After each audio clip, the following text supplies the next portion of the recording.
E aí, galerinha, beleza? Hoje a gente vai estudar aqui a aproximação de Stirling.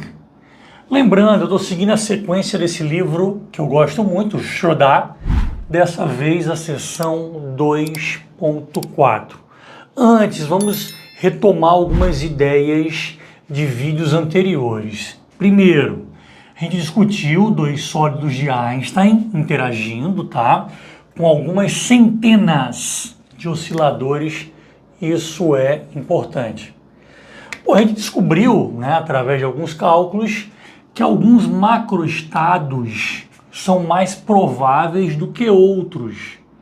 E isso, essa ideia, a gente representou num gráfico como esse. Então, esse ponto aqui, ó, do pico, ele é o macroestado mais provável. Mas percebam, a própria geometria do gráfico deixa isso claro, que existem macroestados naqueles arredores aqui, desse pontinho aqui, do pontinho máximo, cujo grau de probabilidade é muito grande também. Então, a gente discutiu, inclusive, que a gente, em alguns momentos, pode ter oscilações de maneira que a gente encontre o sistema em macroestados vizinhos àquele pico que a gente está vendo ali no gráfico. Em termos de números, tá? Se a gente fizer as contas, a gente vai perceber que há cerca de 20% de macroestados que são bastante prováveis, que são esses que estão aqui nos arredores do pico. Aqui não, aqui a probabilidade é muito baixa, né? Tende a zero, aqui também tende a zero, aqui é muito pequena. Mas aqui, ó, no pico, aqui, nós temos macroestados com grande probabilidade, ok? Legal. Pô, fiz questão de destacar isso daqui. A gente estava estudando, construindo as primeiras ideias, sistemas com algumas centenas de osciladores. Só que isso é muito distante da realidade. Na vida real, nós teremos sistemas próximos a isso daqui, né? O número de Avogadro, tudo bem? Então, com 10 a 23 osciladores. E a gente vai perceber, pessoal, que com uma quantidade como essa, uma quantidade muito maior de osciladores do que a gente vinha trabalhando, apenas uma pequena fração de macroestados é razoavelmente provável, que é justamente o gráfico ali embaixo. Percebam como é muito mais estreito, né? Essa subidazinha aqui, ela é muito mais estreita. Então existe, né, um macroestado que é o mais provável de todos. Existem alguns nos arredores, só que a quantidade é bem menor do que eu tinha mostrado antes. Eu tinha dito que com centenas de osciladores, a gente tem mais ou menos 20% de macroestados bastante prováveis. Quanto maior a quantidade de osciladores, menor será esse número de macroestados prováveis. Ok? Está aqui essa frase, ó. Apenas uma pequena fração será razoavelmente provável quando nós trabalharmos com sistemas mais próximos da realidade, com sistemas com maior número de osciladores. Antes de chegar nisso daqui, que é o que interessa nesse vídeo, vamos preparar nossa linguagem para que todo mundo entenda melhor a comunicação, tá? A partir de agora, pessoal, a gente vai falar muitas vezes em números pequenos. O que é um número pequeno, todo mundo aqui sabe, né? 6, 23, 42 são números pequenos. Um número grande, ele é obtido exponenciando-se um número pequeno. Então, se eu sei que 6, 23 e 42 são números pequenos, claro que eu vou focar nesse daqui, né? Porque é um número importante aqui para a gente. Na verdade, o número mais importante da física estatística é esse, 10 a 23, o número de Avogadro. Tudo bem? Legal? Então, claro que eu vou pegar esse aqui como exemplo. 23 é um número pequeno. 10 elevado a 23 é um número grande. Professor, e um número muito grande? É obtido exponenciando-se números grandes. Então isso aqui é um número grande, né? 10 elevado a 23. Se eu fizer 10 elevado a 10 a 23, aí eu tenho um número muito grande. Dito isso, vamos olhar algumas ideias aqui que serão importantes na física e estatística. Se você soma um número grande com um número pequeno, o resultado é o próprio número grande. Pô, 10 a 23 mais 23, pessoal, esse número aqui é tão pequeno em comparação a esse, que essa soma dá o próprio 10 a 23. Pô, 10 a 23, galera, é o 1 seguido de 23 zeros. 1, 2, 3, 4, 5, 6, 7, 8, 9, 10, 11, 12, 13, 14, 15, 16, 17, 18, 19, 20, 21, 22, 23. Aquela coisa meiga ali, somada com 23, o 23 é irrelevante. Então a soma dá ela mesma, 10 a 23. Ok? Legal? Exceção a esse raciocínio que eu acabei de descrever e que nós usaremos muito aqui na física e estatística. Pô, se a gente tivesse um número grande somado com um pequeno menos o próprio número grande, aí não faz sentido fazer aquela aproximação que eu falei, né? Porque olha só, se eu dissesse que 10 a 23 mais 42 é 10 a 23, quando eu tivesse que subtrair de 10 a 23, meu resultado daria zero. Dessa vez não faz sentido fazer assim, né? 10 a 23 menos o 10 a 23 vai dar zero.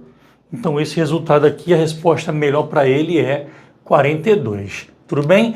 Vamos lá, repetindo. Se eu somo um número grande com um número pequeno, o resultado é um número grande. Exceção a essa aproximação é uma situação onde eu tenho um número grande subtraído dele mesmo. Aí não faz sentido eu fazer dessa maneira como eu falei na primeira linha, ok? Terceira conta. Vou apagando aqui, tá? Para facilitar a visualização de vocês, para não ficar muito poluído. Tudo bem? Vamos lá. Agora aqui eu tenho um número muito grande, 10 elevado a 10 a 23. Seguindo o mesmo raciocínio, se você tem um número muito grande multiplicado por um número grande, eu vou dizer para vocês que o resultado é o próprio muito grande. Está aqui ele. Por quê, professor? Pessoal, se eu fizer 10 elevado a 10 a 23 vezes 10 elevado a 23, é multiplicação de potências de mesma base. Repete a base, que é 10, e soma os expoentes. 10 a 23 mais 23. E eu tinha acabado de dizer ali, ó, apaguei agora, né, que 10 elevado a 23 mais 23 é 10 a 23. Olha só. Então, a soma, ou melhor, a soma não, a multiplicação do muito grande pelo grande dá o próprio muito grande, o número original, tá certo? Porque, repetindo, ó, quando eu somasse os expoentes aqui, eu estaria somando um grande com um pequeno.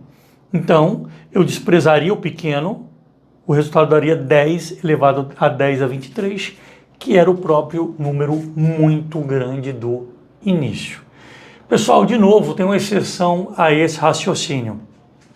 Quando você tem um muito grande, 10 elevado a 10 a 23, vezes um grande, 10 a 23, dividido pelo próprio muito grande.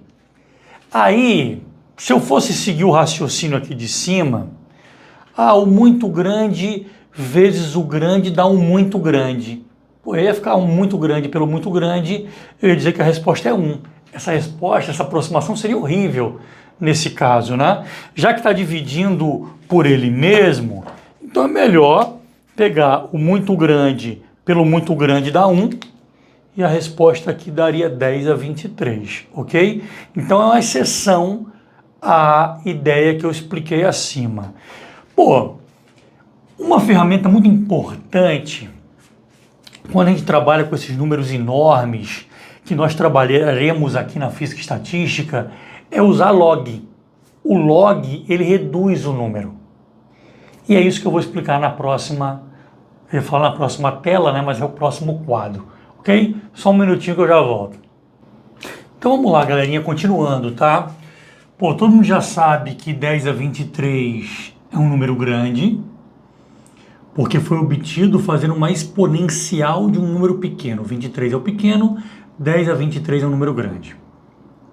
Se eu pego e faço uma exponencial de um número grande, eu tenho um muito grande. Exemplo, 10 elevado a 10 a 23.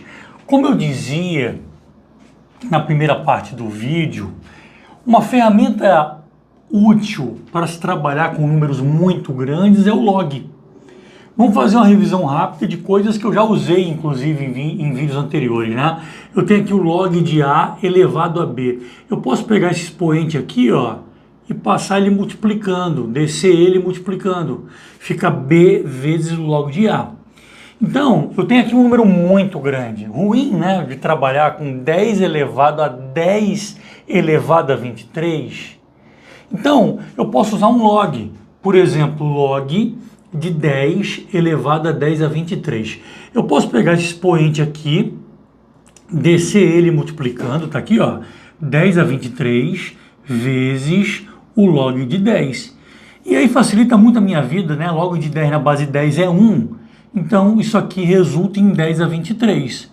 Ou seja, eu tinha um número muito grande, fiz o log dele e obtenho um grande apenas. É mais fácil trabalhar com esse do que com esse aqui. Legal? E para complicar mais ainda a nossa vida, galera, como calcular fatoriais de números muito grandes? Por exemplo, imagine, né? Calcular o fatorial de 100. Galera, isso na mão ia dar um trabalho filho da mãe, né? 100 vezes 99, vezes 98, vezes 97, e continua, até chegar em 3, vezes 2, vezes 1. Galera, trabalho gigantesco. Pô, e 100 ainda é pouco, né? Imagina calcular o fatorial de 10 elevado a 10 a 23. Vocês conseguem imaginar isso daí? Então existe uma ferramenta poderosíssima para a gente fazer isso, que é a aproximação de Stirling. Supondo que alguém não esteja ligado, professor, pô, da onde surgiria uma situação para eu estar com um número desse tamanho e calcular o fatorial dele? Pessoal, nos cálculos das multiplicidades, a gente utiliza combinação que utiliza fatorial. A partir de agora, a gente vai começar a trabalhar com sistemas mais próximos da realidade. Então, esse tipo de coisa aqui vai aparecer o tempo todo. Então, 100 é pouco. Fatorial de 100 é pouco. Nós teremos situações muito mais complicadas do que isso. Então, existe uma ferramenta chamada aproximação de Stirling para fazer isso. Eu tenho aqui um número muito grande e preciso calcular o fatorial dele. A gente pode pegar isso aqui e aproximar com n sobre e elevado a n vezes raiz quadrada de 2πn. Pô, estou seguindo o livro tem todo um rolê para explicar isso daqui, mas sinceramente eu acho desnecessário, tá? Ele explicando que se eu usasse uma aproximação de n elevado a n para isso daqui, é uma aproximação bem grosseira. Os caras descobriram que dividindo todos os fatores, cada um dos fatores por e, melhorava a aproximação. Então ficaria e elevado a n. E isso aqui, essa raiz quadrada, seria uma correção para você ter um resultado ainda melhor. Só uma coisa importante, tá? Antes de continuar. Preste atenção, galera. Já falei várias vezes, né? Eu não gosto de ficar escrevendo durante a gravação, para não ficar na frente de vocês, mas vamos lá. Essa aproximação são para números muito maiores do que 1, tá? Vamos pensar em, por exemplo, 10 elevado a 10 a 23. Pô, eu tenho 10. Não vou nem botar isso tudo não. Vou botar aqui 10 a 23 sobre e, ou seja, um número grande. Tudo bem? Elevado a 10 a 23 vezes raiz quadrada de 2π vezes 10 a 23. Galera, eu vou ter aqui um número muito grande multiplicado por um número grande. E eu expliquei na parte anterior do vídeo que um número muito grande, porque aqui é 10 a 23 elevado a isso daqui. Um número muito grande vezes um grande, você pode aproximar apenas para um número muito grande. Então vocês vão perceber que várias vezes a gente vai eliminar isso daqui, tá? Porque o resultado tende a ser bom. Claro que usando a equação inteira, dependendo do número, o resultado é melhor ainda. É mais próximo ao que a calculadora, ao que o computador daria, tá certo? Porém, com base nessa explicação que eu dei, a gente pode aproximar isso aqui para isso, ó. Um número muito grande vezes um grande, eu posso aproximar apenas para o muito grande, tá certo? Outra coisa importante, antes de finalizar, haverá situações que a gente quer apenas o log do n fatorial. E aí a gente pode fazer o quê? Ó, vou pegar essa aproximação aqui, tá? Vou eliminar esse fatorzinho aqui, vou trabalhar só com isso. Então vamos lá. Eu preciso calcular o logaritmo neperiano de n fatorial. Pô, tá aqui o n fatorial aproximado que eu estou usando. Eu falei há pouco tempo que o log de um número elevado a um expoente, eu posso pegar esse expoente e descer multiplicando. Tá aqui, ó, n vezes o log neperiano de n sobre e. Outra propriedade que a gente já usou bastante aqui em vídeos anteriores é que divisão de log você pode transformar numa subtração. Então ficou aqui n vezes o log de n menos o log de e. Tudo bem?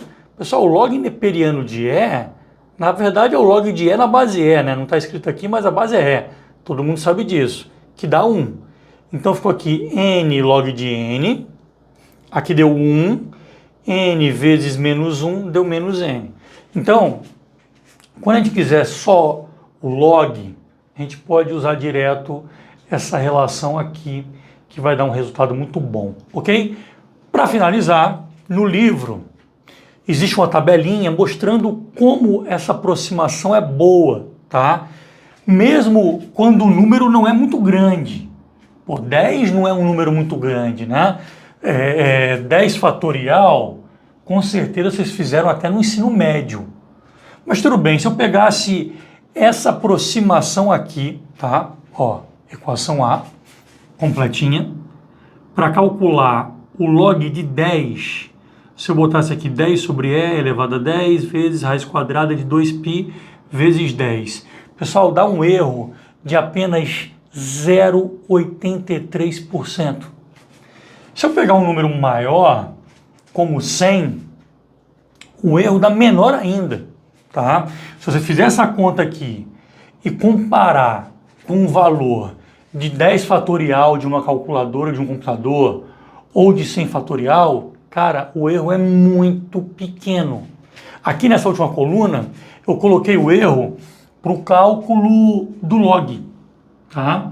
Se você pegasse de novo uma calculadora e um computador e botasse para ela calcular o log neperiano de 10 fatorial, o log neperiano de 100 fatorial, e você depois fizesse usando essa equação aqui, pois essa aqui inclusive é bem fácil de usar, né?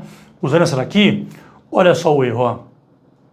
Com 10 dá 13,8% de erro, que é bom, tá?